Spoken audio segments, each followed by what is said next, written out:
The O'Reilly Factor, the #1 cable news show for 14 years running. Thanks for staying with us. I'm Bill O'Reilly. In the Weekdays at Bernie segment tonight, very interesting press reaction to my interview with President Obama. The Associated Press headline, Obama defends himself from array of Republican criticism, everyone. New York Post, O'Reilly tackles Obama in pregame interview. There was no headline in the Washington Post. As mentioned, the paper didn't cover the interview in print, which is kind of stunning. But the New York Times did a very fair piece. The headline was, Obama is tackled by O'Reilly before the game. Reporter Peter Baker played it straight. And joining us now from Miami, the purveyor, BernardGoldberg.com, Mr. Goldberg. How about that AP headline, huh? Right. This is, you question him about Republican criticism, not criticism, Right. but could you imagine if after Chris Christie's monumental 2-hour news conference, somebody wrote a headline, Chris Christie defends himself against Democratic criticisms. That would never happen because they're not Democratic criticisms, they're criticisms. But by throwing in, as they did, as the AP did in your case, what they're saying is that your questions weren't legitimate. That's right. That they were partisan. And, you know, this is the danger to the Republic. The Associated Press has lost a lot of power, but it still goes out to every small newspaper in the country. Right. And they just take it and they just put it in.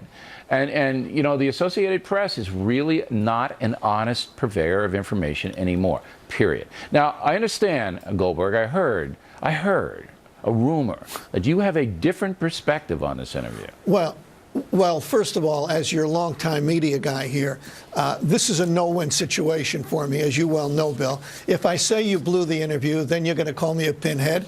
And if I say it was a great interview, then I'm kissing up to Bill O'Reilly. But having said that, here's my take. I thought the interview was only mildly more interesting than the Super Bowl itself, and not nearly as interesting as the halftime show by Bruno Mars. Here's why. Okay, here's why. The questions were fine. But this president on Super Bowl Sunday or any other day wasn't going to level with you or the American people. Let's just take the IRS thing. Not an ounce of corruption, not an iota of corruption. Why did the woman, the central character in this whole thing, Lois Lerner, as Mary Catherine Ham just said, why did she plead the fifth against self-incrimination?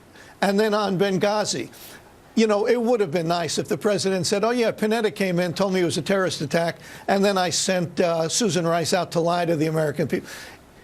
It was a dog and pony show, Bill. It was 10 minutes of you getting what you needed, which was speaking to the president before a huge audience, and the president getting what he needed, taking on big bad Bill O'Reilly, and Bill didn't lay a glove on him. I disagree with you. I think the fact that he was evasive on some very pointed questions is very illuminating.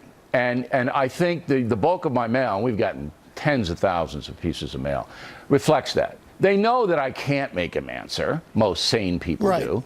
But when you have the president failing to answer a Sebelius question, as simple as that, then they know they're not being leveled with the American people. And that is important. These questions had never been put to him, Bernie. Can you believe that? Yeah, unfortunately, I can believe that, and I give you credit for asking them. All right, Bernie, last word on the interview. Okay, that question from the viewer that said, why, Mr. President, did you say you want to fundamentally transform this country, a country that's been very good to you? I would have hit, and then he said, I don't want to fundamentally transform it, and you said, well, those are your words. I would have said, Mr. President, here's exactly what you said in front of a cheering campaign crowd. We are 5 days away from fundamentally transforming the United States of America. You said it, Mr. President.